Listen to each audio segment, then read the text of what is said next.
అందరికీ శుభోదయం. ఈరోజు దేవుని వాగ్దానం ఏమనగా లోకాసు వార్త 22వ అధ్యాయము 20వ వచనము. ఆ ప్రకారమే భోజనమైన తరువాత ఆయన గిన్నెయు పట్టుకొని, ఈ గిన్నె మీ కొరకు సిందింపబడుచున్న నా రక్తము వలనైన క్రొత్త నిబంధన. సహోదరులారా, భోజనము తరువాత ఆ పాత్రను యేసుక్రీస్తు వారు పట్టుకొని ఇలా అన్నాడు, ఈ పాత్ర మీకోసము సిందే నా రక్తము మూలమైన క్రొత్త ఒడంబడిక.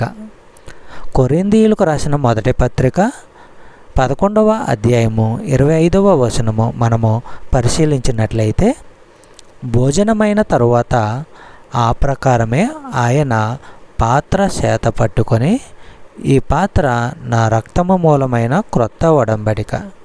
మీరు దీనిలోనిది త్రాగేటప్పుడల్లా నన్ను జ్ఞాపకము చేసుకోవడానికి ఇది చేయండి అన్నాడు. చెప్పబడిన వాగ్దానము దేవుడు దీవించి ఆశీర్వదించును గాక. ఆమేన్.